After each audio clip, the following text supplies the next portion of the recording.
anyway, I wrote a letter to Cream Magazine as a review of the concert, and Lester Bangs wrote, and Lester Bangs was one of the editors. Dave Marsh was really the main editor, but I think that Lester Bangs was the person who made Rock Critic. He and Richard Meltzer made being a rock critic cool. And so he said, hey, and I signed it, Chester the Conger Eel. And so he said, hey, Chester, want to write some record reviews? So I wrote a handful of record reviews. So I can say truthfully that my first editor was Lester Bangs. Hi, everybody. This is Dennis Black, and welcome to the Black and Wyatt Records podcast. This week, host Mike McCarthy and co-host Frank Bruno talk with legendary Memphis drummer Ross Johnson.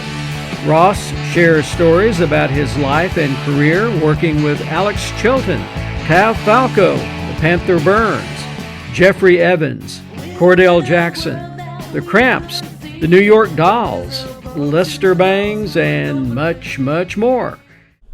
I did a session with Bubba Feathers and him, Tav, and Scott Bomar back in January. And I didn't know until the night before that I had already recorded this track that he wanted to re-record. And I said, Is this one you did in Vienna? No, Rob. We did this easily. And so he, oh God. Everybody silence their phone. Classic Tav. So American. Oh Lord, you are Boris Yeltsin. You're the Boris Yeltsin of rock, Memphis rock. Suits me. Who's he then? I want you to. So we decided. I know who he is. We decided we were wasting too much time when I went. He is the future. He's younger than me. I'm the Pee Wee Herman of Memphis. Frank can just keep talking. Frank Bruno's here, everybody. I'm here for your potty breaks. I'm going to have to elbows off the table as my mother said often. What else did your mother tell you? She didn't like the women I dated. She wanted me to date a certain kind of woman or girl that I named Mary Lou Wren. I said, she's a Mary Lou Wren. I'm not really interested, Mom. And she'd go, but she's so nice. And once, I won't name her, but someone who's rather prominent in this, that was in our social circle, came over to visit, and she spent some time with me back in the den. And after she left, my mother said, "Don't ever let that woman into this house again." Sounds like a Psycho sort of scenario. No, it was just my mother. And it was just Norman Bates' mother. Yeah, it was, but she was wrong about this person. Remake Psycho with Ross Johnson. Same syllables. Psycho. I'm sorry, I'm already doing Tav. I was going to say, except it's not your dead mother, it's Tav in a rocking chair upstairs. Hello to Tav in Thailand. I hear. Is that where he is? He is. How do you know? How do you keep up with him? Yeah, I do. Yeah, he and I correspond on a rather regular basis, and for me the oddest thing happened after we did a session like in January, like I said, at Phillips with Bubba Feathers, and I took him to the airport. And so Tav has never been the most touchy-feely kind of guy. And so we get out of the car, and my car, and he gets his stuff, and we're standing on the curb, and all of a sudden we spontaneously hug each other. And we've never, I put my hands on Tav to throw him across the room. Believe me, I'm not a tough guy, but with Tav's. I hear the voice of your mother going, Ross, what are you and Tav doing in the den? Doing the den. Don't break anything. But it was rather a nice moment because, at our age, you never know if we'll see each other again. You look good, Ross. I look good for someone at Walgreens who has a woman who has an affection for me. She says, "That other woman is tearing you down. You look terrible." Ross, she ruining you. Tearing you down. Tearing you down. I said, well, I promised I was going to stay, so I can't go. Well, how personal are we going to get here? As personal as you like. As personal as he likes. Well, Frank is going to ask you those technical questions that everyone wants to know. Oh, the ones I don't know the answers to. Sure, let's go. That involve memory. I'm here for the feelings. Like, how do you feel about that? Elated, simply. Okay, across the board. The only thing I kick things off really wanting to know is what's the new thing you're doing? Because you might say you're old, but you're always doing something new and something fun. Still playing with Turned, although I think we've gone from twice monthly, every other Sunday, to like every third Sunday. At Lamplighter? Yeah, at the Lamplighter from 2 to 5 p.m. Sunday. And then we're talking, Hans was bringing up quarterly.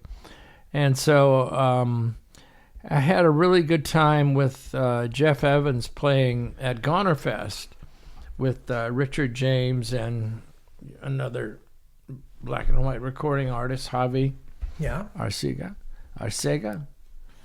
And so I think we're going to do some recording, and just whether it ends up just on wherever it is, whether it finds a commercial outlet or not, I think that I'd like to do that, and I'd like to keep playing with Turnt. But we've been doing this for 2.5 years, and I think that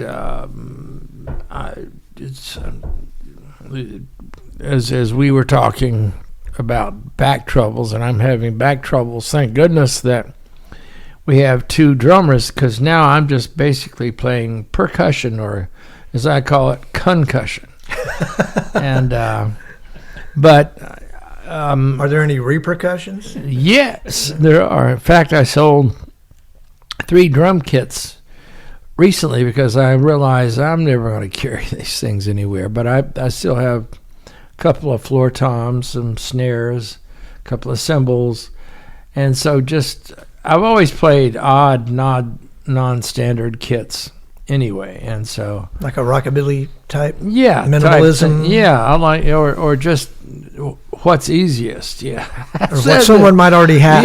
It's like, well, it looks rockabilly, but it's mainly easy, or when I'm so drunk and I try to get off stage, at least I can carry some of this home, or just leave it here and I'll come back tomorrow and get it. You're the designated drummer. Yes. He's a designated drummer over it. So when you get together with Jeff and Javi and Richard, can you let me know and let me film some of it? Yeah. Okay. Yeah. That'd be great. Yeah. I like to document it. I would love for it to be documented, because Jeff is feeling better physically. He has had a few health problems, but they seem to be getting better, and I'm quite glad of that. I didn't know. I didn't know Jeff was feeling bad. Jeff doesn't advertise, and I probably shouldn't either, but he's feeling better and doing better health-wise, and he's interested in playing again, just for the heck of it.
and to invest his ministry into, to leave the work that he was doing. Message to the people, y'all. Yeah, say it for me. I think that was say it for me. Erskine Caldwell himself. Convoy. And Margaret Burke White. Yeah. Who speaks spirit speak? I don't know what that is. So we're going to start that. I think. When is the new year? Oh yeah, soon. Okay. You mean the next one? Wait. 2 days ago. Let's start over. I didn't know that. Because it's in the middle of the week. That's right. Without a job, a retiree loses touch with linear time. And which is where Frank comes in. Happy 2025, Ross. Happy, what I've been playing, it'll be Panther Burns anniversary's coming up, 46 years, February 10th, 1979. And how did that come about? How did you get with Tav and the Panther Burns? All right, I was sort of celebrating. I had, and I've told this story, and let's tell it again. I think I read it in my book. Tell it different. All right, I'll tell it a little different. My girlfriend and her dogs moved, and my girlfriend had been a professional groupie, not my groupie, as I've often pointed out, but a major label band groupie, and one that DJs would call or promo guys, and they say, "Oh, REO's coming back into town. They really enjoyed them." And REO, yeah. So, okay, yes, and Player. Oh boy, who could resist Player? Baby, come back. Yeah. Mm-hmm. Anyway, she left, and so I was suddenly free to go out on the town. So I headed to Zinnies, or what before it became Old Zinnies. There was just Zinnies at the corner of Bellevue and Madison, and there was sitting, as I expected, was Alex Chilton, and also Gus Nelson, a.k.a. Tav Falco. Tav, I'm sorry. I know you'll never hear this, but I won't bring that name up again. You're Tav Falco forever and now and forever. And so they started talking about putting a band together, and I had bought a drum set the previous summer, and we had played a little bit with a group called the Yard Dogs, and it was... What year? This was... we started in the spring of 78, and Richard Roseborough would... But we would go downtown and play for change. We just open guitar. It was a guy named Chris Thompson from Arkansas. And so the loudest thing was the sound of the snare ricocheting among the buildings, among the high-rises there. But anyway, back to that night, Tav or Alex said, would you like to be in the band? I said, yeah. So we need to audition. So I think Alex went and played Peggy Sue by Buddy Holly, and I drummed along, so I passed the audition. And from there, we started practicing, and pointed out in the unreleased Antenna movie by the late Bob Holmes, the Panther Burns had well over 100 songs. Tav would bring a new song, or Alex would, and so we really had we could play all night. And then, You mean original songs? No, all covers. Oh, just all covers. Tav did start writing originals after the Cramps got here, and their first visit was September-October 1977 at Arden, when they cut the first Vengeance singles, and that's when I got to meet them. And they were it was Nick's first time away, and he was very nervous because they had just gotten rid of Miriam Lena, and he was quite nervous about playing, and but I tell you that the person that ran that band was Ivy. There was no doubt about it.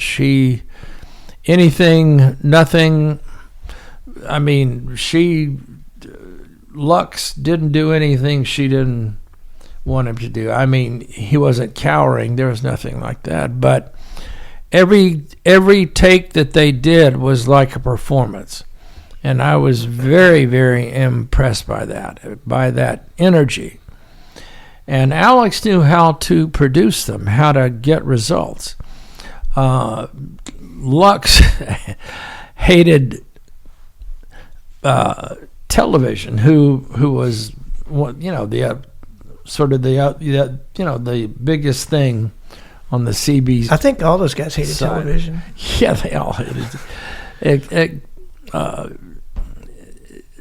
Richard Lloyd tended to get along with a lot of people, but in fact, Lisa Aldridge called me up one Saturday morning early to tell me that the night before Richard Lloyd had invited Alex to join television. I don't know. Richard may have been in a slightly intoxicated state. There's some. Can I ask you something real quick? Yeah. So when you tapped out Peggy Sue on the bar top at Zinni's for Alex and Tav, was the Cramp sessions already booked and in place, and you knew who they were? No. So there was still a few months that you were. Well, no. Oh, wait. No. Yeah. Yes.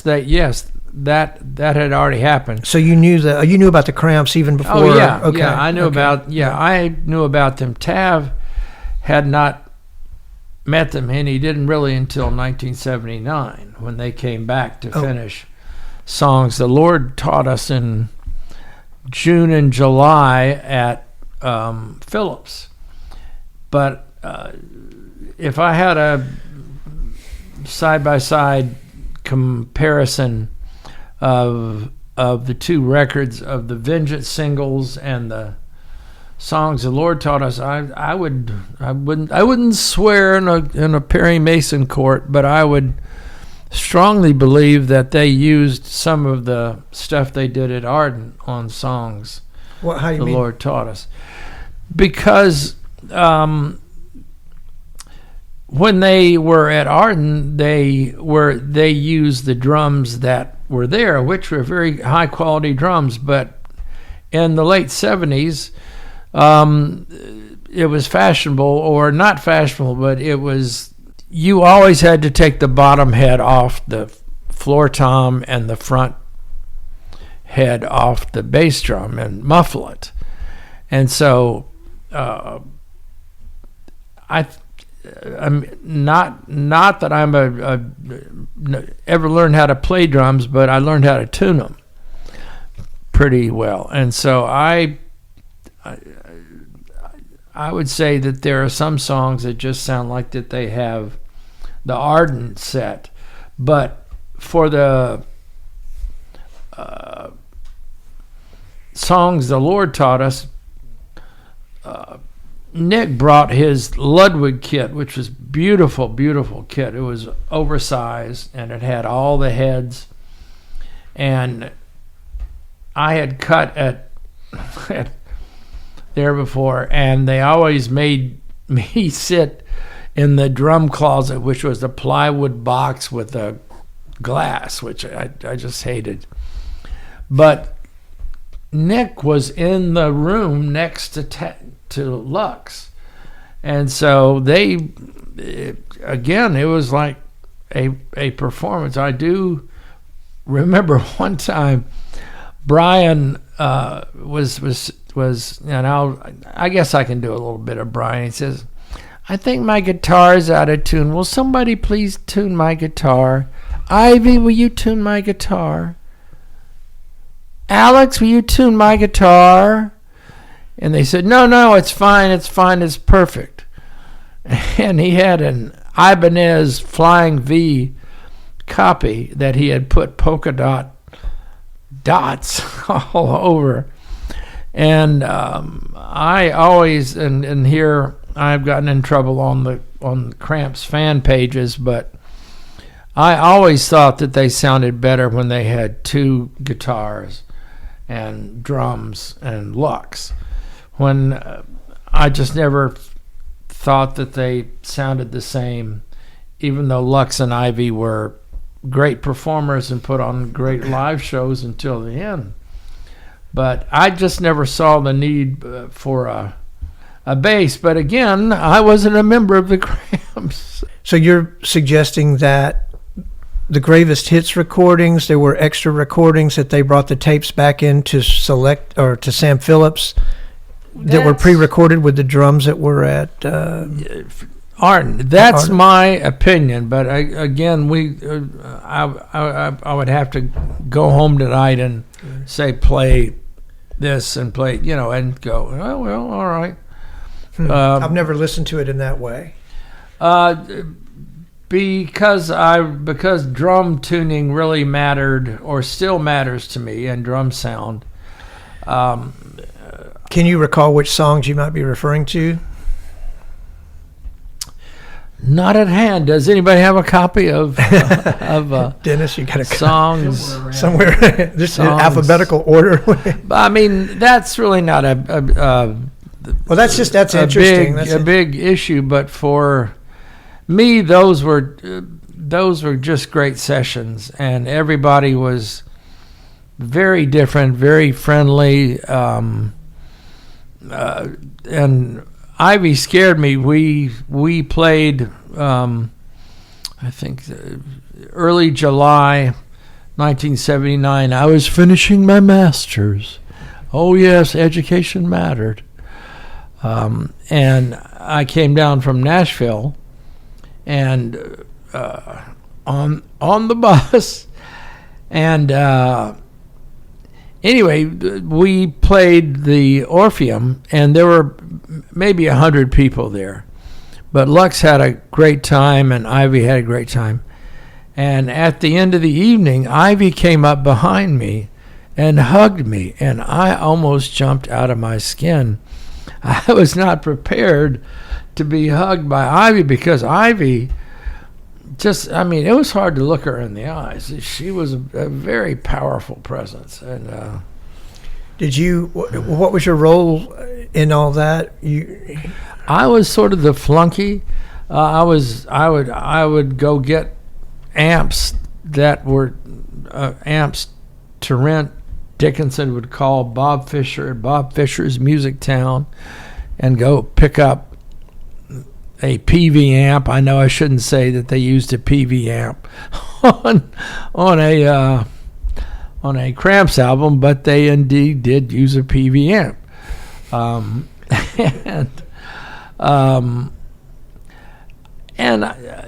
just sort of, I also became an entertainer or just someone to go out to dinner with and to take them to friends' houses who were record collectors. And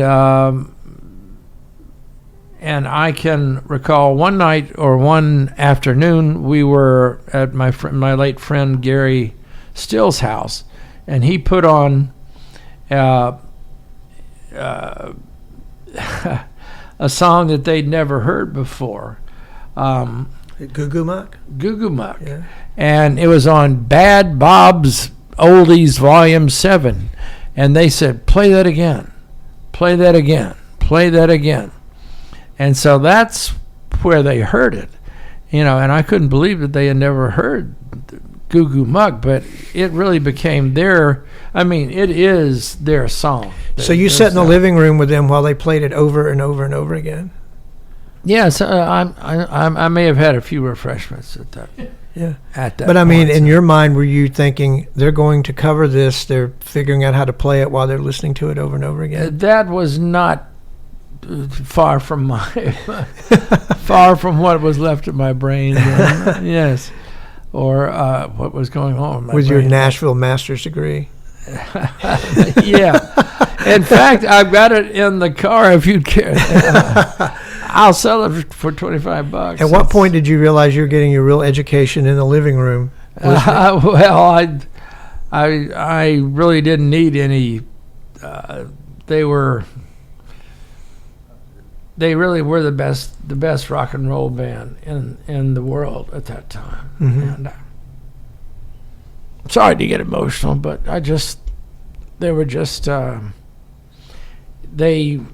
and I've said this on film, they weren't a rockabilly band. They were a rock and roll band. As Sam Phillips often said, was quoted by Peter Goralnik in his biography. He said, "We didn't play rockabilly at Sun. We recorded rock and roll. We invented rock and roll." And I stand with Sam on that. And so I think that they were, when they moved from New York to L.A., things changed, and some personal stuff that I won't get into. Yeah. I mean, to me, this is all about a sense of timing. Like, because of Elvis's death, were they always planning to hop in a car with Alex and come down from New York? Elvis's passing had to have had some sort of... The story that I heard from both Alex and Lux, they're told the same story told at two different times, was that Alex was taking a nap under one of the tables as Hilly Crystal would allow him to take a nap. I mean, Alex could sleep anywhere. I mean, I've seen Alex sleep on floors at clubs and CBGBs, okay. And he woke up and when he heard the Cramps, and afterwards, he immediately started to hustle them, or I won't say hustle them, but tried to sell them on the idea of going to Arden and cutting. And they had already done some demos with Chris Spedding that I heard, and they were very dry. And then I think later they did some demos at Lux's brother's studio, but they never got the sound that they got at Arden and Phyllis. But that's just my opinion. I just wish that they had been able to keep working with Alex, because I was going back to the Lux hated television. Alex smiled, that Cheshire Cat smiled at me. He says, "Watch this." He says, "Lux, on that last take, you sounded like Tom Verlaine." and he did the master take. Yeah, I can't recall which song. Did you tell me they stayed with Alex's parents? They stayed with Alex's parents. They stayed with Lisa Aldridge, now known as Ms. Elizabeth Hohen. They stayed here and there. Get this, people. Brian and Mary Chilton, Alex's mother, who was quite an imposing figure, would get up and have coffee and cigarettes in the morning. And they got along very well. And Mary didn't always get along with Alex's friends. In fact, one night in 76, shortly after I met him, he had had a hospital stay and was not in the best of health. And she said to me, "Mr. Ross Johnson, I want you to know that I'm holding you responsible for the welfare and health of my son. And I expect to hear from you when you get to this club." Because she didn't want Alex to go to the club, but if Alex wanted to go somewhere, Alex would go somewhere. And so when we got to the club, I called her and said, "Alex is here. He seems to be doing fine. His health seems all right." And she said, "Well, you keep an eye on him and you call me again in about 30 minutes. And so I called her several times that night. And she was just, again, there was no one like Alex and there was no one like Mary Chilton. And this is when they lived on Sherbert. Sherbert. And they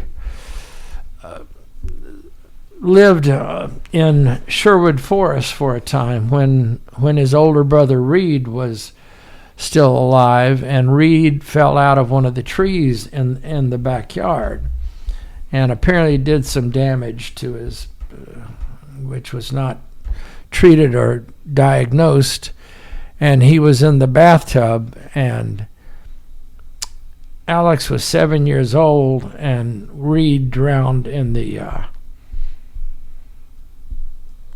tub, and Alex was there alone with his mother, and that must have been quite a scene. And so Alex never ever talked about Reed, and I had a little brother that died when he was 3 days old, so it came to me later that I thought, well, in a way, we sort of, little shadows, or in Alex's case, a big shadow. And but they moved from that house soon afterwards, and I only found out after I read the bio that Mary wrote. And she and my youngest daughter grew up about half a block away from that house, so it was quite something. And all of Alex's homes, Robin Hood and Montgomery and Sherbert, are all still there. Yes, I think that's pretty cool. Yes. Oh yeah. Yes, they are. And some friends took pictures on the porch of Montgomery. I said, "You better watch it. The ghost of Mary Chilton will come out there and get you." Yeah, you were at Montgomery, I presume, quite a bit. Yeah, well, yeah. I was there. In fact, the first time I went, or Alex invited me over, again, this is a familiar tale. I hate to be like Jerry Lee Lewis or Sam Phillips, the worst interview. I mean, Sam, when you interviewed him, would just say the same things over and over again. And I find myself, now I'm doing more interviews, and I'm trying to think of how do I tell this story in a different way. But I went to his house, and I thought he would have a neat little Brit rock record collection, maybe a little rhythm and blues. He had every kind of record in the world. He had everything you could imagine. He loved every kind of music, and he played DJ for several hours, and I was rather OCD about my records. I would put a disc printer and I would dust the needle. He would just throw them. They were just means to an end to get that sound out, and I was impressed by that, although I was unable to throw records. But once he came, one night he came over when my parents were out, and one of my girlfriends who became his girlfriend. Funny how that happened. Once, also an oft-told story. I would wait a few weeks or a few months, or I would try to, before I introduced a girlfriend to Alex, because once they met Alex, it was I wasn't going to compete with Alex Chilton in any arena, certainly not in that arena. I've said this before, but if you, and I saw this happen, if you put Alex in a room with a group of women, not any certain number, but let's say there was a Big Star fan, let's say there was a Box Tops fan, let's say there was a Panther Burns fan, let's say there was a solo record fan, and let's say that there were women who didn't know who he was. By the time he finished talking to them, there would be several women who were obsessed and in love with him. I mean, he had and he had this something that I observed, especially at Zinni's, and something that no other men were doing. He listened to women, which was a very interesting. I mean, he didn't use it as a pickup line. He was genuinely interested in what women were thinking, and of course, that brings up the topic of astrology. Alex strongly believed in astrology, and the first question he would ask a woman or a man was, "When were you born?" And from that, he could calculate, because he had become a serious student of what I thought was not nonsense, but just something. I had a rational mind, or so I thought. No, I never had a rational mind. I still don't. And when were you born? June 5th, 1853. No, 1953. That made you an air sign like Alex. Well, strange things would happen with the. He would say things like, "Because you and I are the same age," and there were 3 years. And then he was a Capricorn, born December 28th. Oh wait, I'm sorry. You're not the same air sign. No. But I and his girlfriend Lisa Aldridge, one night he spent some time trying to explain to us how he was really a Gemini too, as well as a Capricorn. And with my limited understanding of the science of astrology, I just nodded my head. But like I'm doing right now. Yeah, like, what the hell is it? But he used to do things like, once he said to me, he said, that's the third Sagittarius woman you've dated in a row. And I said, "Alex, I don't ask a woman when she was born. I just check to see if she can stand me." That's all. So that was my. But Alex loved people. Alex loved to talk. He never pulled rock star thing. If you approached him like a trembling fan, then he would put it on. But if he met you at the bar and you just started talking, he never ever pulled, I'm Alex Chilton. I had a number one hit. He was, as I said, genuinely interested in people, and I found that to be very unique. And he never pulled that on me, but I said at the show the other night, the birthday show at the Lamplighter, I said, in some ways I wish that I had continued as his friend rather than as a bandmate, because that changed the dynamic of our friendship in a rather strong way. And so I played with him off and on for 20 years, and then the last 20 years of his life, we didn't speak except he would send messages, disapproving messages concerning my lifestyle and my drinking, and from friends who would visit from New Orleans. He says, I'm going to call Ross and tell him what I think about that. But he never did, so I do wish in some ways that I had remained a friend, because he kept his friends. He could play.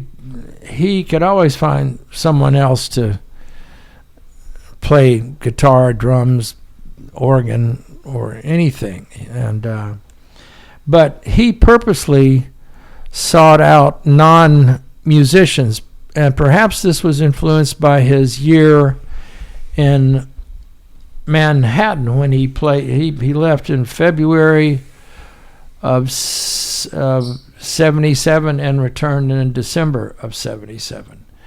And so when he came back, he started recording Flies on Sherbert at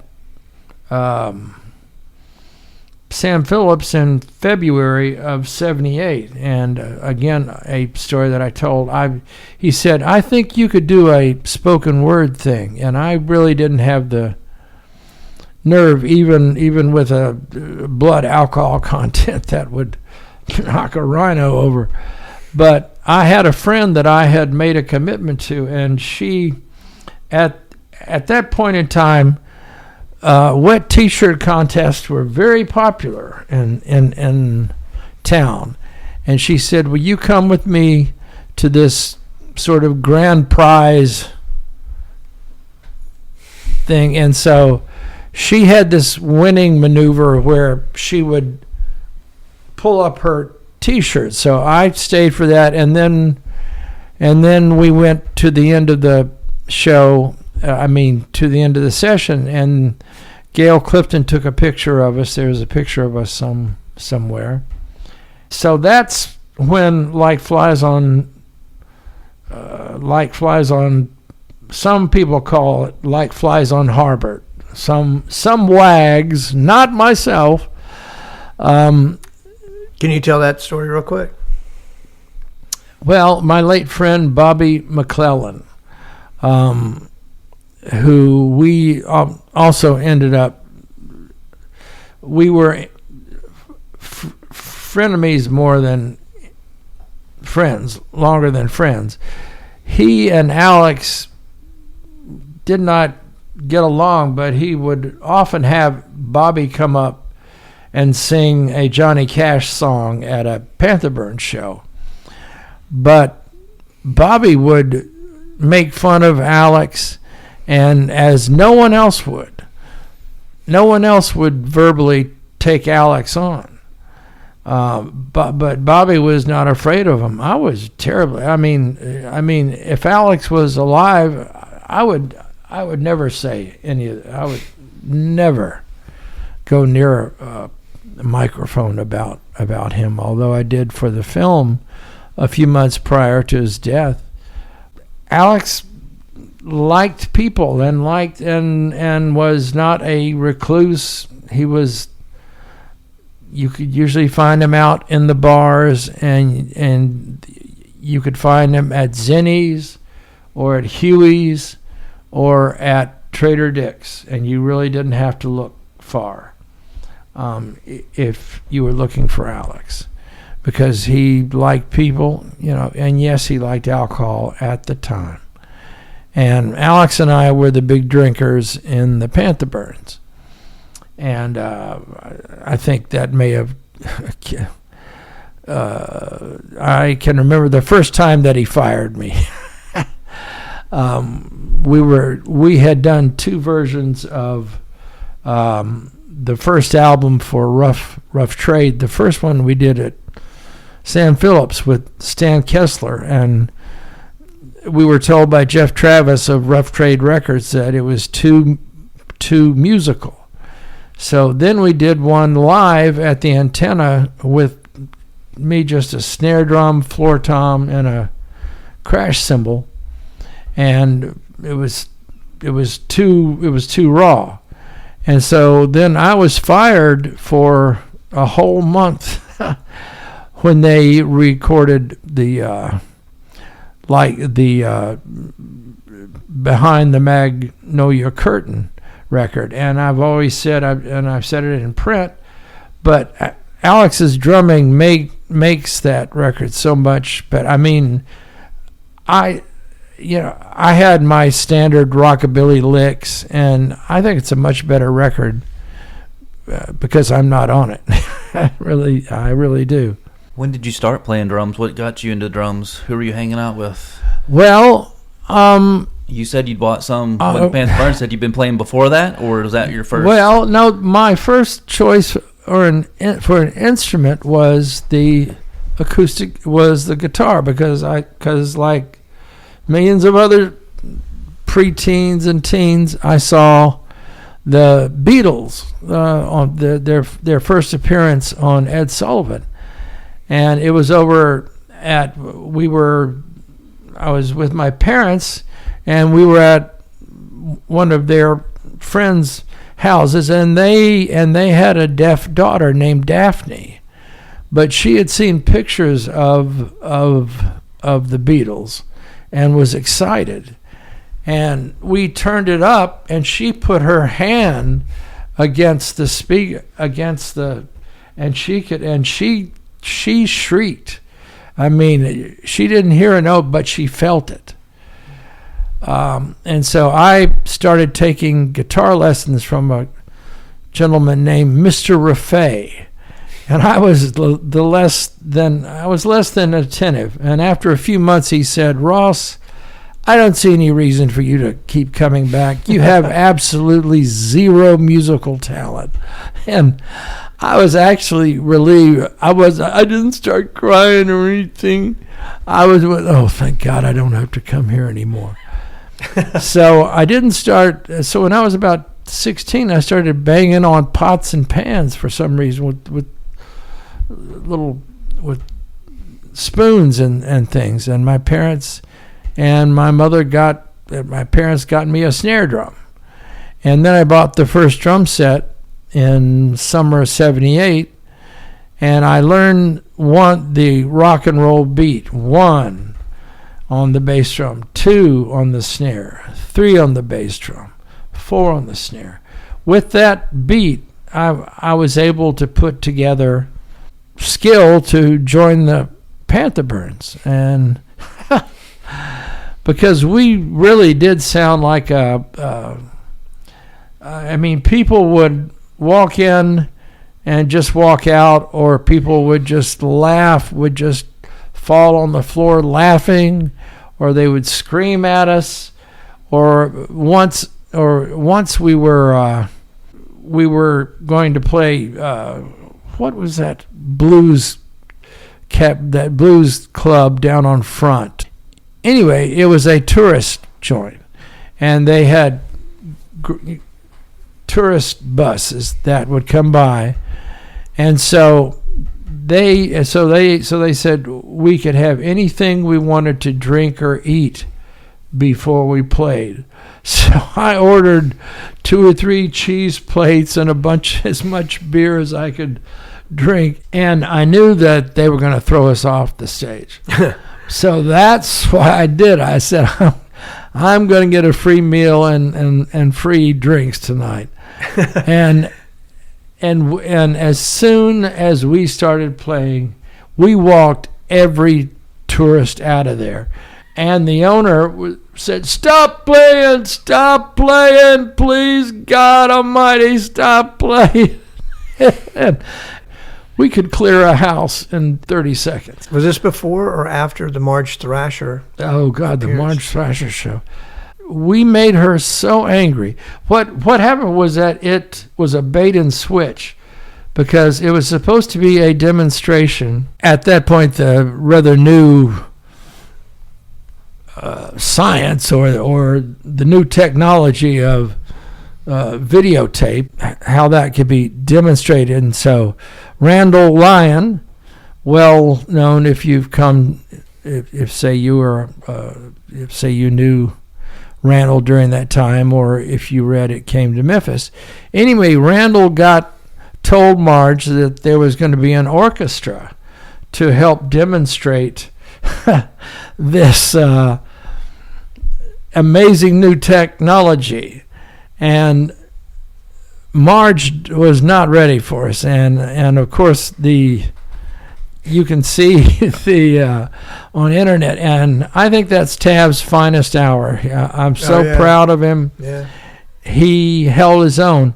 There was another. Somehow we were allowed to do 2 songs at the end of the morning. It was I think it was over by 9 or 10.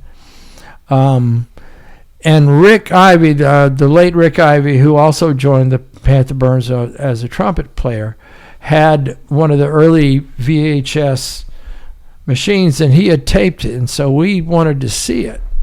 But Marge was so upset that everybody in the building, including the disc jockeys at WHBQ, everybody came down to try to calm her. And Marge was not a small woman. I'm saying she's rather large-boned. She's fresh from WHER, Marge. Yes. Yeah. And you think she'd know better after dealing with Sam Phillips what to expect, right? Yeah. Oh, I know what it was. They did a Johnny Burnett song. Oh, you did. I say they, you. I guess. Train kept her rolling? I guess so, yeah. That's what set her off, because she knew Sam didn't like him. Oh, probably yeah. that. But Alex and I were physically afraid of her. We thought she was going to lay hands on us, and not in a Baptist blessing sort of manner. So more in a poison ivy manner. Yeah, more in a poison. Yeah, I had my old set of Ludwig Blue Sparkle drums, and I just threw them into the car, and Alex with his Fender twin reverb, and we got out of there, and we drove over to Rick's house, and not knowing what to expect, and we couldn't believe that we had that effect, and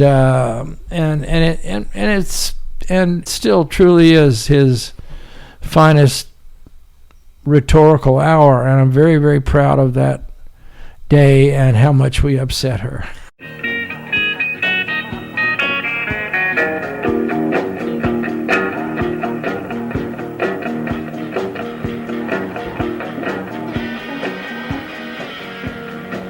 I caught a train, I met a dame, she was hefty and a real gone dame. She was pretty from New York City, and we trucked on down that old Bear Lane with a heave and a ho.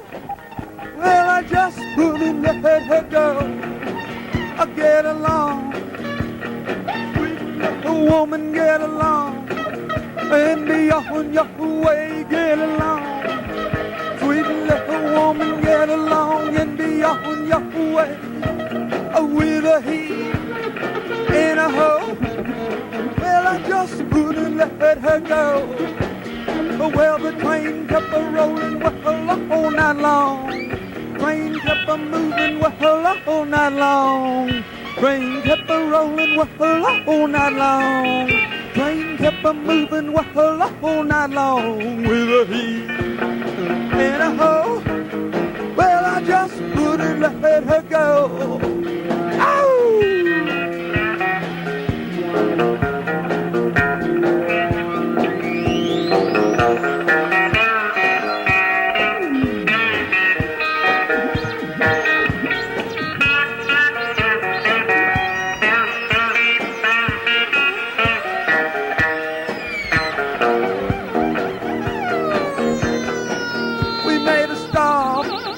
Albuquerque, she must have thought I was a real gone turkey. Got off the train in El Paso. Her loving was so good, Jack, I just couldn't let her go. With a he and a ho, well, I just couldn't let her go. Well, the train kept a-rolling, well, all night long. Train kept a-moving, well, all night long. Train kept a-rolling, well, all night long. Train kept a-moving, well, all night long. With a he and a ho, well, I just couldn't let her go. Oh, oh, oh, oh.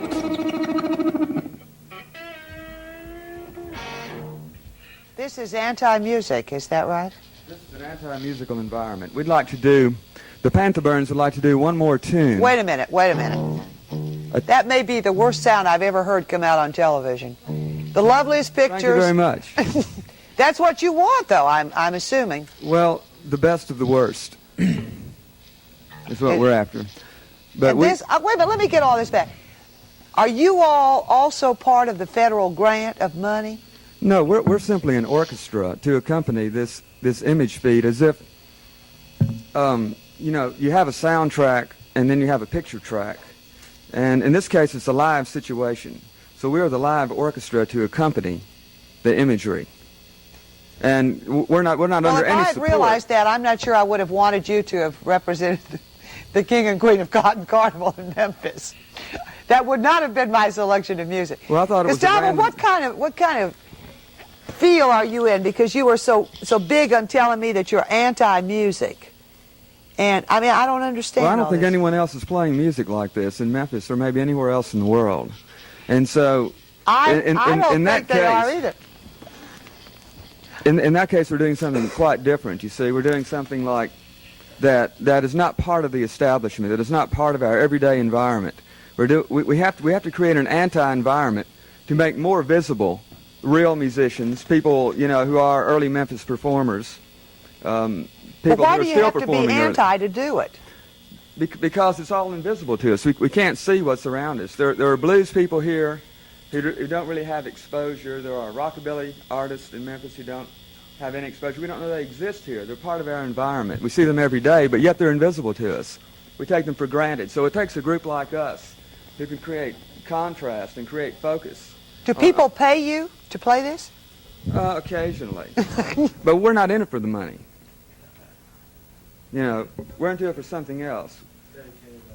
Well, I don't know if it's art. It's art damage.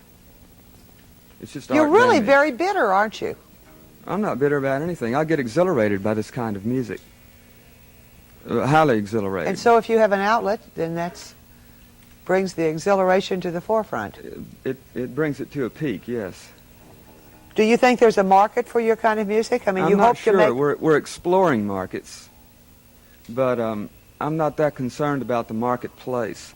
I'm more concerned about a stage area, a communications environment in which we can set up and focus on our complete environment, which has become invisible to us.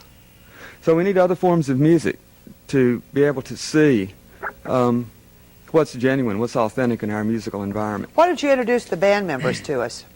This band is Panther Burns, and we have on synthesizer Eric Hill and Vincent, Ross Johnson on drums, Rick Ivey on trumpet, Alex Chilton on lead guitar, and Gustavo Falco on guitar and vocals. We would like to do one more tune, which is a rock and roll tango. Gustavo, we're not quite ready for it, okay? Okay. We're going to take another break here on Straight Talk, and we'll be back to the studio in just a moment.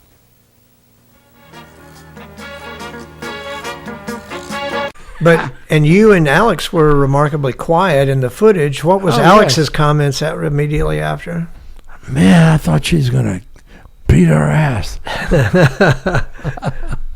That's what Alex thought.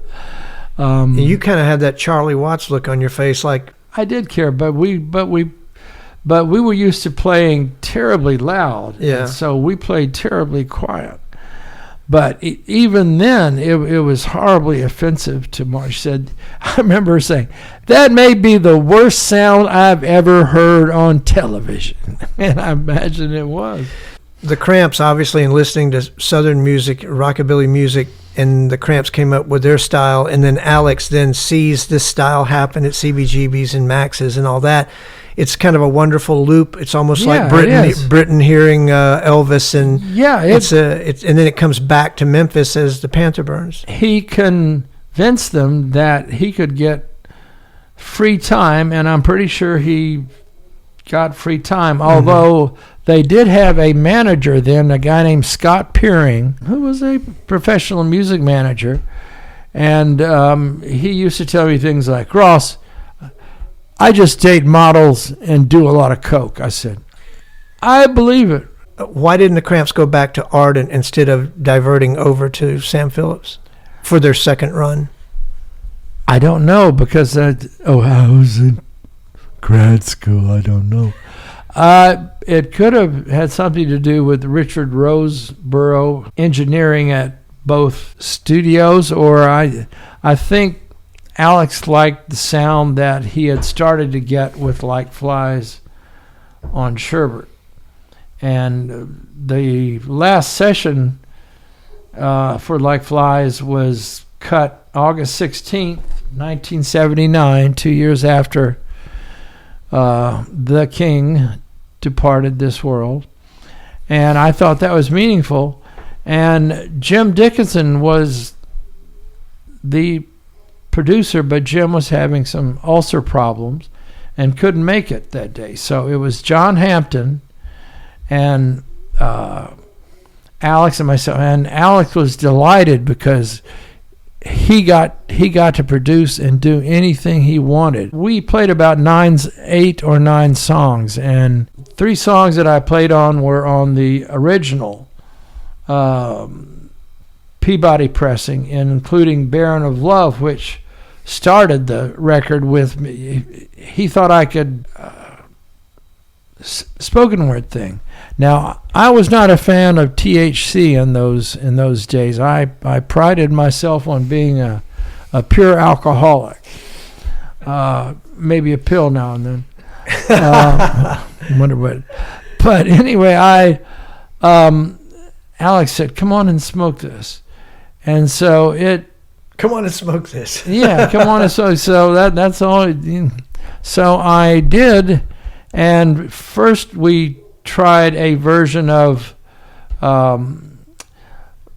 "Gangster of Love," Johnny Guitar Watson's hit. The second time that he had done it, I think he did it in the late 50s, and then in 78 he had another hit with it. So Alex was doing a version, then he said, "You go ahead and do something." So I had no idea what was going to come out of my mouth. Yeah, hello. Talking about the Baron. No, I that's fine. Hang on. Oh yeah, Baron. I'm Baron of Love.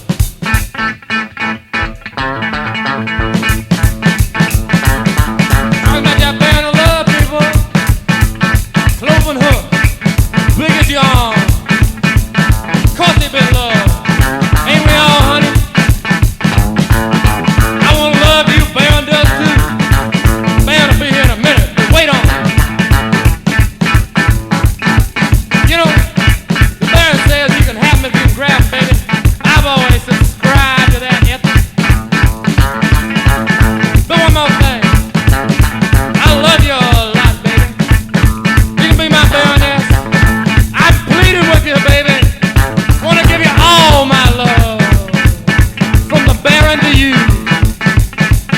to get you, baby. Just tap me on the throat a little bit.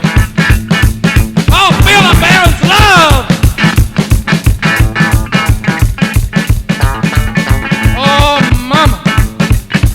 Baron's been sneaking around. The Baron needs to have a facial. Give it to the sauna. I know there's some love in there, baby.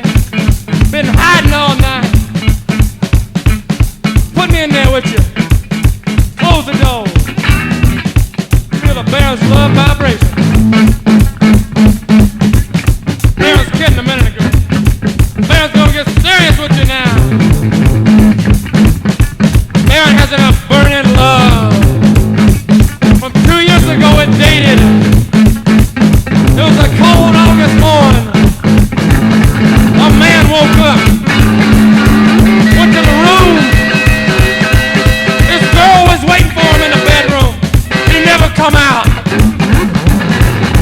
He lived in there, I know. Had to take shots in the bathroom. You understand, the door got locked. There was the forces of destiny that locked that door. All right. Yeah, you heard him. He said, get in here. But she was asleep. She didn't hear her loving man call her. He was the real Baron of love, but man, that Baron be coming back someday. He shouldn't have locked that door. He should have used the soft test. Take it home, Baron!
Anyway, I wish that all those outtakes would. I mean, there's so many outtakes from that, and not just that last session, but there's some great stuff that, I mean, you could do a box set on that. And our bass player, Mr. Bill Webb Jr., is Richard Roseborough's cousin, and he is the official keeper of the master tapes. They are buried in a cement bunker somewhere here in Shelby County. That's all I'll say.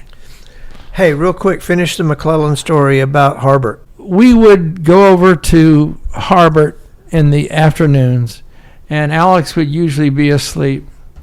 And at that point, Alex started gaining some weight.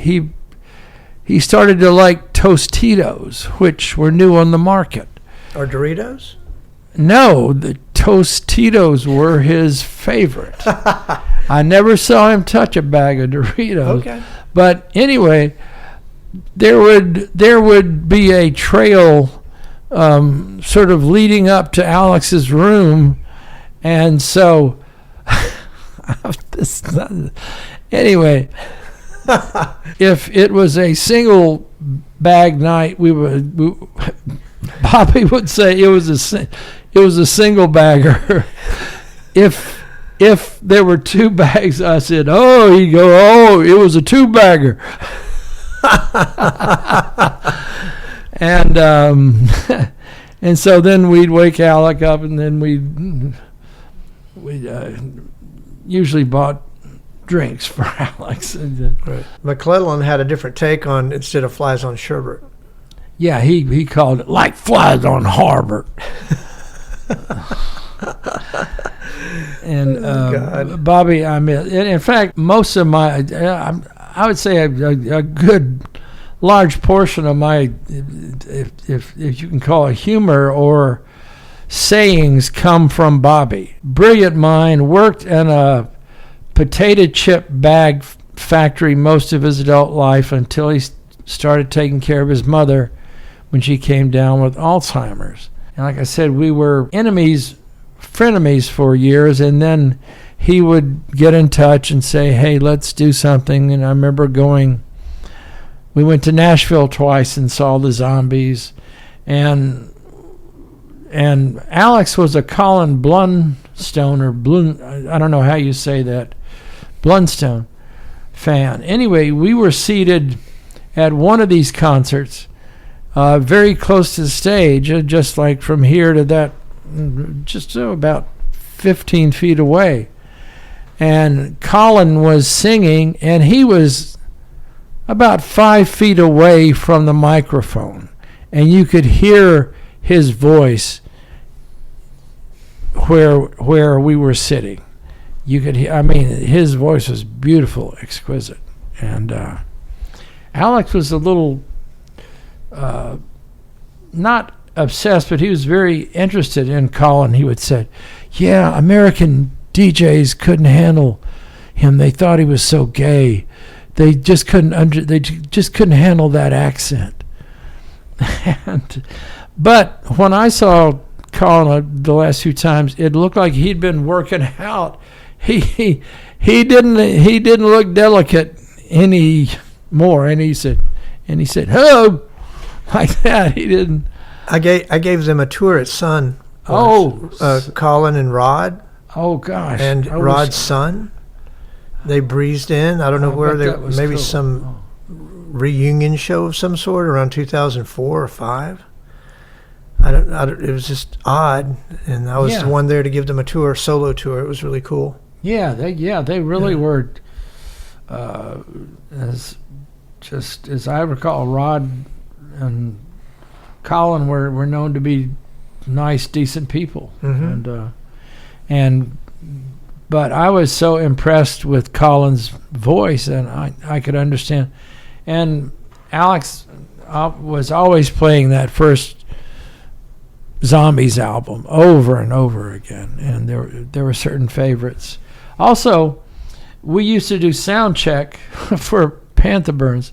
We would go to the Well, which was the forerunner of the Antenna Club, which became the punk rock club, the official with videos. And anyway, there was a song by country singer Gary Stewart, which I think was written by Danny O'Keefe, called Quits. And it's a beautiful song, and he would just sit there and just put quarter out or dime after dime or whatever it was, and just play Quits over and over. And then we would start to straggle in. Now Tav would dress up. He said, I wish y'all would dress up. I said, we are. But we always enjoyed ourselves at the Well. One of the owners was a guy named Frank Duran, who was a river rat. He worked on the boats, and when his wife Jackie thought he was too drunk, she would put him on the boat to dry out. And anyway, when he thought we were too loud, he would pull the mains on us. Or he had this billy club, and he would come up to the front of the stage, and he would go, you see this? Ross, Alex, I'm going to beat your ass if you don't. Again, there's always somebody about to get their ass beat by or in the Panther Burns or because of what the Panther Burns were doing. But he used to just tap the stage, and we would usually relent or turn down. But we were deafeningly loud, and that's when I started wearing earplugs now and then. So I still have some hearing, but Alex didn't, and I believe he had tinnitus very bad, which is ringing in the ears. Now, Tav has been playing in the middle of a sonic firestorm for nearly 46 years, and his hearing is better than mine. The last time we were talking, he said, "Yes, Ross." and I said, "What?" And I would have to ask him to repeat himself. I saw that amazing picture of Tav with Howlin' Wolf when Tav must have been a teenager. I love that. Yeah. He was at the University of Arkansas because Randall Lyons was in the. So Randall sort of turned him out in a cultural sense. Not now Randall, and there's no. I'm not outing anybody because Randall was the first out gay man in Memphis, and he was about 6'2" or 6'3", and if he couldn't blank you, then he could beat your ass. And so once during a break we went for a drive, and he said, "Hey Ross, you want me to give you a blowjob?" I said, "Randall, I think I'm okay on that." And then what? I said, "I think I'm okay without it." I meant to say. Although everyone I know, they say, "You put off such gaydar," and I go, "Don't I?" So anyway, I have to agree with Sam that was the most incredible voice that he ever recorded, more so than Elvis or Johnny Cash or whom he loved. But I'm just trying to figure out how Sam would have spaced the mic and all that stuff in the studio, to make all that work. He knew how to do it, but it also depended on what pills. I'm sorry, Jerry. No, Jerry Phillips is not listening. Are you, Jerry? He's on next week. Oh, okay, great. But Sam, Marion Keisker was there at the front desk, and then a guy who went on to become a major producer in Nashville was there. He did a lot of the engineering. Of course, can't remember his name. Jack Clement. Yes, Jack Clement. And I don't know how they got that sound, but they would experiment with it, and they played different. They'd put the mic in different places, and they'd put the drums in different places, and then and of course they started without drums. And the first person to play drums with Elvis was a guy named Johnny Bernero, who worked at MLGW across the street. And on his lunch break, he would come over and cut those first Sun sides with drums. And so, my friend and I, Rob Bowman, who wrote the first Stax book, we got a chance to interview Johnny before he died, and he was just the most pleasant man. And insurance salesman. I think he had sold used cars. Okay. Now and then. Johnny had done a lot of things in his life, but I think the sale of cars. You think MLGW would have been a better gig than anything else?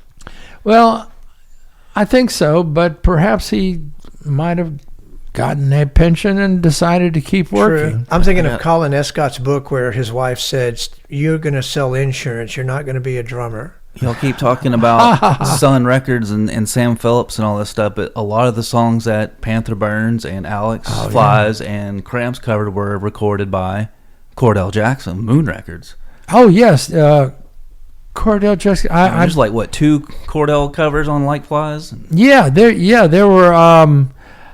the first time that I went out to her house in what's that part of Raleigh? Something Springs.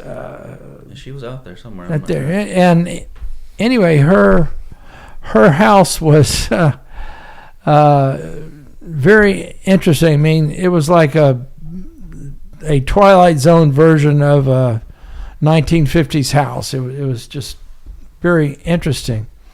And so I said, Cordell, may I ask a question? How did you get that sound that was so different from Son? He said, Ross, if I told you, I'd be giving away my secret. Give $1 million secret. I can't do that. And then I'll tell this one story very quickly. I played Cordell's Farewell to Showbiz in 2000. I used to play with her, and I would always call her and ask her the same question. I say, Cordell, do you want to practice? She said, oh, Ross, if we practice, it's just going to sound worse. So anyway, there was a bass player there that night. So Cordell's time was very unique. It was even more unique than mine and Tav's. And so the bass player and I were trying to find the one, and we couldn't find the one. And then she also did her Minnie Pearl imitation several times. She also hired Jack Eaton to be the announcer, but Jack brought a director's chair and put it behind one of the big speakers and fell asleep. And so missed some of his cues.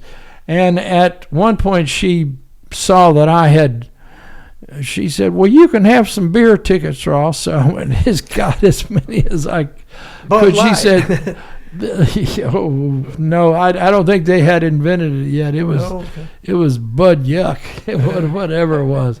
Ooh, but she said, that's a lot of beer tickets you got there, right? I said, yep. It sure is. So, anyway, but my favorite moment was when her adult son, who was about my age, and she had been doing she had done the Wendy's commercials, and she had done some live appearances in the big city. Anyway, she said to him, she said, I think his name was Robert, it's time to get out the merch table.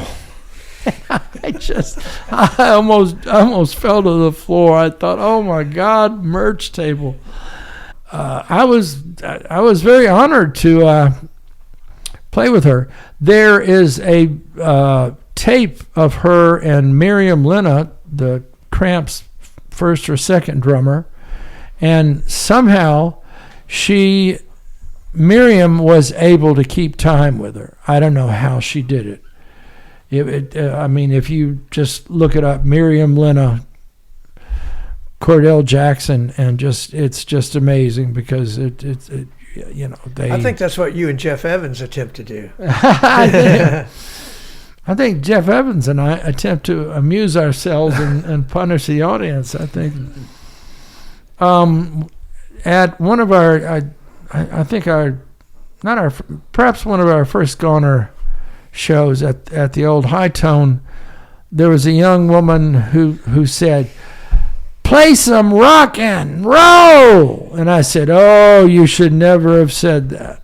So we ended up, I think we played 5 songs out of about a 45 minutes. We just talked them to death. We just punished them. Or when we had a year-long residency at the legendary Buccaneer Club, much missed. I sure wish it was still open today. On Wednesday nights, Michelle would host us, and she would say, "Less talking, more rocking." And she would say that to us. Also, she was so good to us because she would pay us $100 at the end of the night, and it took me a few months to figure out that the owner was not giving her the money, that it was her tip money. I would drink my fill, and then I would do a $40 tip or just give her the $50 back. I think I'd like to sound generous, wouldn't I? You weren't a drummer early on when you were still around the music scene, because weren't you at the Rock Critic Convention with Big Star? So were you playing yet, or you were writing, or what were you doing to be involved with that? In fact, I was a fan of Fleetwood Mac before they moved to America, when they were a blues band, when Peter Green or Peter Greenbaum and Danny Kerwin, two of my two favorite British guitarists. Anyway, Peter and Danny ended up in Germany doing this dangerous chemical that no one's ever determined quite what it was, but they were never the same afterwards. Anyway, Bob Welch joined the band and sort of kept them touring and kept them. But Danny Kerwin's eyes, and I was sitting in the back of the hall, were just huge. Anyway, I wrote a letter to Cream magazine as a review of the concert, and Lester Bangs wrote, and Lester Bangs was one of the editors. Dave Marsh was really the main editor, but I think that Lester Bangs was the person who made Rock Critic. He and Richard Meltzer made being a rock critic cool. And so he said, "Hey," and I signed it, Chester the Conger Eel. And so he said, "Hey, Chester, want to write some record reviews?" So I wrote a handful of record reviews. So I can say truthfully that my first editor was Lester Bangs. What issues were those?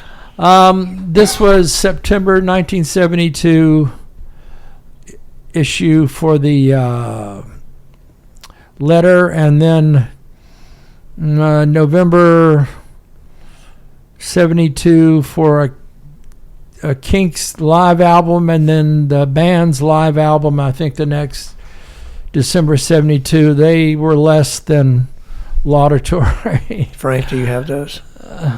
The Cream magazines? Those creams that he's talking about? Cream. I'm sure we can go find them. Let's go get them right now. But anyway, Cream magazine was, they sold it at Yellow Submarine, which was the head shop to go to. Right behind Belmont Grill. Yeah, right behind Belmont Grill. A guy named Jim Blake, the late Jim Blake, and Pat Rayner worked there. Artwork by Jerry Lawler. Said and written it many times. Jerry is a great commercial artist and could have made his living, had he wanted to, as a commercial artist. He's just very fast, very professional.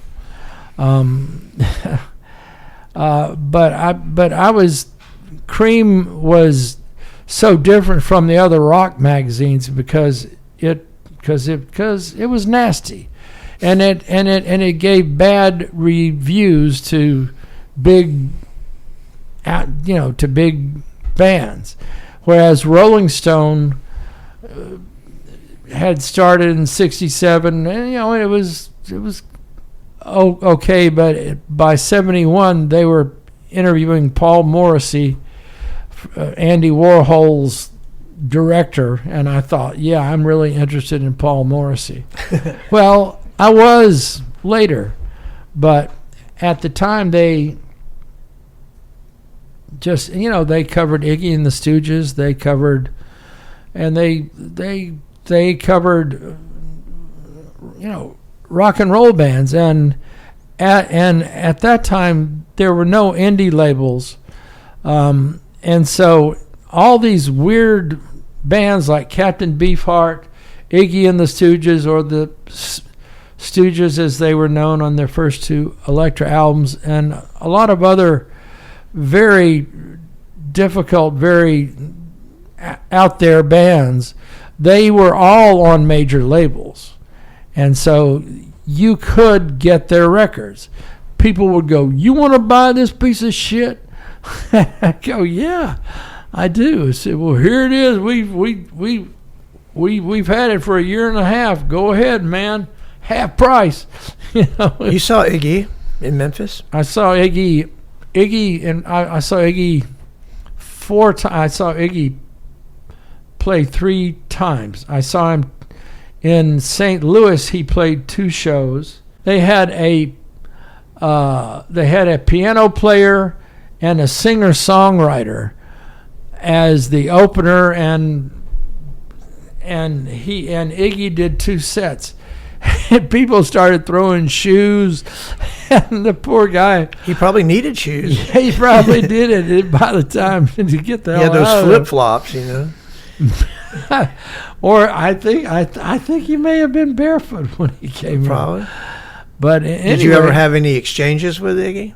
Yes, I did. I scammed my way backstage when he played here. He opened for the New York.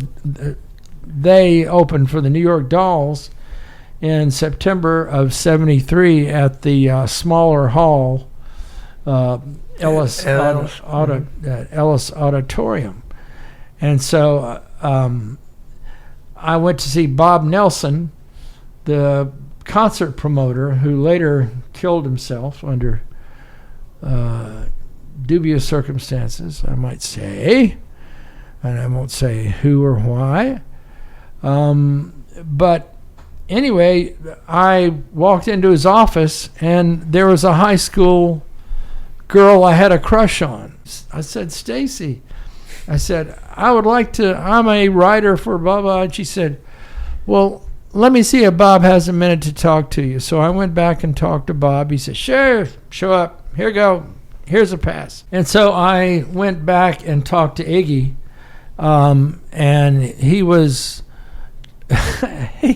he was very, he said, "You want a beer?" I said, "Oh, I've already had a bunch out in the car." He said, "Hey, guys, he's already had a bunch of beer. Watch out." I mean, but it felt great to get roasted or by Iggy. And Iggy also took off his stage clothes, which was just some tight leather snake skin boots. And how to say this? I'm not a guy to pay attention to other guys' gear, but there was no way to not pay attention to Iggy's gear, and it reached his knee, and that's all I got to say. It took up the whole room. Yeah, you said it was a small room. It filled the room, and so I decided to really push it, and I said, "How much money you making tonight, Iggy?" He said, and he pointed his finger at me. He said, "None of your goddamn business." And so he said, "Look, I got to go do something." And there were several teenage groupies backstage. And, he took me up to meet the New York Dolls, but I was too scared to meet them. And they had brought their own girlfriends. And they each had a bottle of champagne, with no glasses, and each one was drinking a bottle of champagne. El Champagne. Well, now, Ron Hall must have been somewhere near, right? Didn't he pick them up at the airport and all that? I don't know. Did he? Yeah. Oh, well, yeah. You wouldn't have known Ron at the time? No, I wouldn't have. I didn't. I got to know Ron through late friend Tim Farr. Tim Farr, yeah. I'm pretty sure there's a Ron Hall essay out there somewhere about him picking up the dolls at the airport. He was in charge of them somehow. Oh, man, that must have been something. I mean, maybe I'm wrong. Have you heard that, Frank? Oh, yeah, they're 100% is. Okay. Even at the LP, they all signed the LP for him. So he must have been there. He would have been the hippie backstage. Yes. Yeah. And So when you say the small room at Ellis, so the dressing rooms, you mean there were actually separate rooms for the Stooges and the Dolls? They weren't all like thrown together in the same space? No. The Dolls were a floor above us. Really? And they had their own, and they were having a great time. But there had been a lot of stuff in both the Commercial Appeal and the Afternoon Press Scimitar about these two obscene bands and how that they were going to be arrested if they used obscenity. And at that point, Iggy had a song called "I Got My Cock in My Pocket and I'm Headed Down the Old Highway." And so he changed it to said, "I got a rock in my pocket and I'm headed down the old highway." I said, "Why'd you change that?" He said, "You think I want to be arrested in Memphis?" Anyway, at the end of the Dolls set, David Johansen said, "God damn it," or just one curse word. Cops from both sides grabbed him. There was a cop on each side of the stage, grabbed him, and he spent the night before they built 201, and they bailed him out, and he was gone the next morning. But my favorite moment was after Iggy left, the drummer was sitting alone, just sort of like this, and he said, "I'm mad." I said, "Why?" "They wouldn't let me nail my bass drum to the stage." Because back then you had to have a rug, or because the bass drums would slide if you kicked it hard. And the last thing he said to me, and I've been quoted, and it's in the book. He says, "Have you heard the new Grand Funk album, which was We're an American Band at the time?" I said, "No, I haven't. It's fucking great." And that moment was for me more Stooges than Iggy. I was just so impressed by him because he seemed otherworldly. I mean, he seemed like the Frankenstein monster. He was more really down to earth, wasn't he? Yeah, he was Midwestern. Yeah, he was just and what's that story that's been written about? It said you never messed with the brothers because they never fought alone. If say somebody picked a fight, you could count on both of them showing up.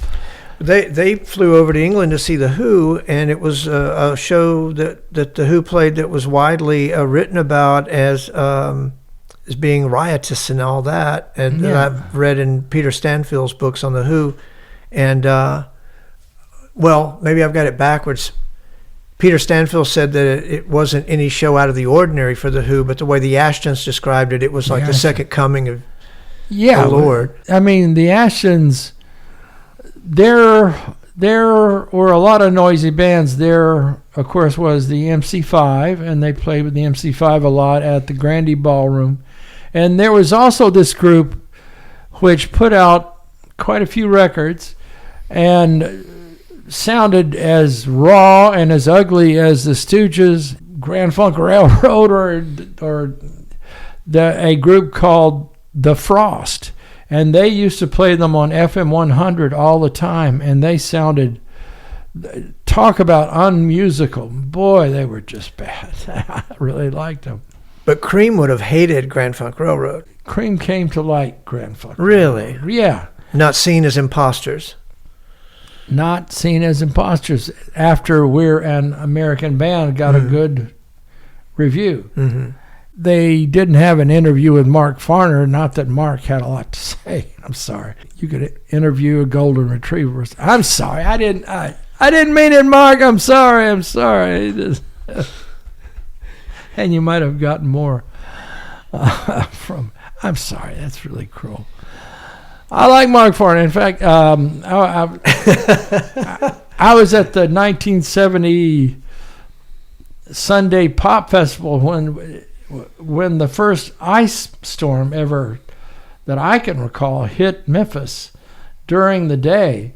And Mountain played first, and then some other band, and then Grand Funk Railroad played. And I was not wearing hearing protection, and they were both bands were so incredibly loud.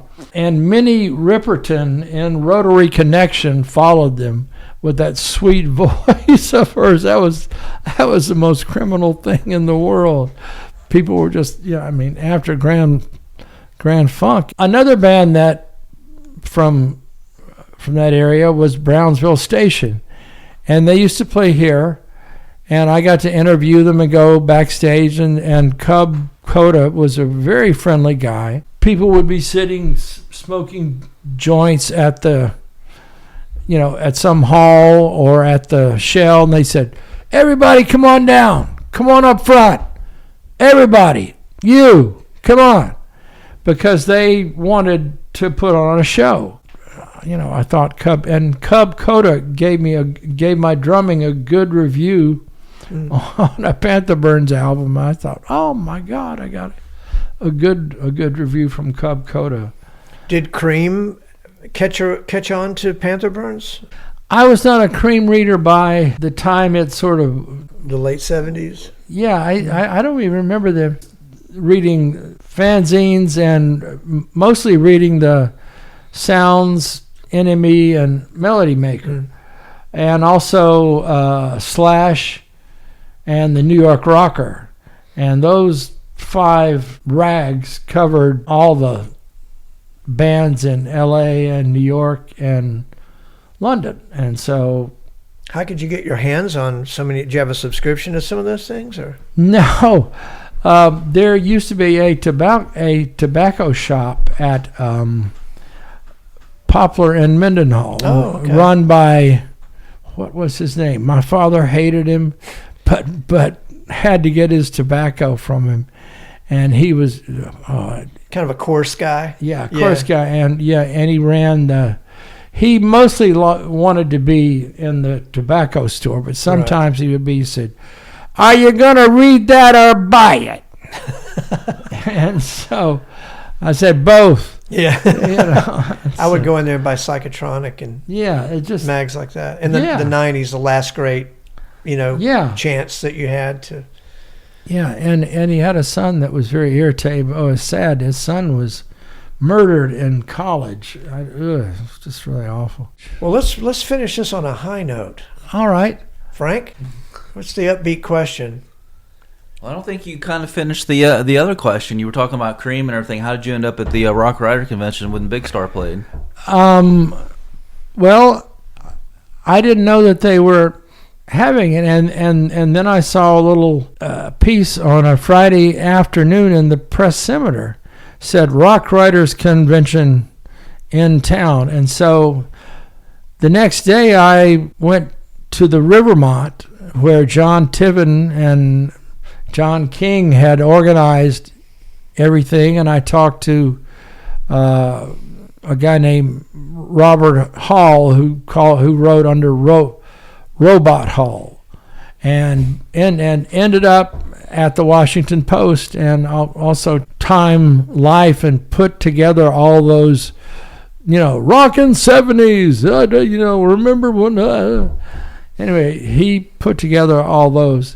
And so I got to meet Lester Bangs, I got to meet Richard Meltzer, I got to meet all my idols, and most of them were gorked out of their minds. I got pretty well. I had a few beers, I'll confess. And Arden had put together a showcase, and they had a band from England called Skin Alley, and they were kind of like Wishbone Ash on morphine, and it's horrible stuff. But as soon as Big Star came on, and this was the Big Star version with Andy and Jody and Alex, and all of a sudden everybody started dancing and everybody started clapping, and Big Star had never received that kind of, I saw them a handful of times, and they were never booed. They were never really applauded. They were ignored. No one knew about Big Star. So Big Star was a mystery here too. This was at where Lafayette's is now. Oh, it's there. Yeah. Okay. It was there, and So it was a smaller space. Yeah, a smaller space, but it was where Billy Joel made his debut here in Memphis. And God.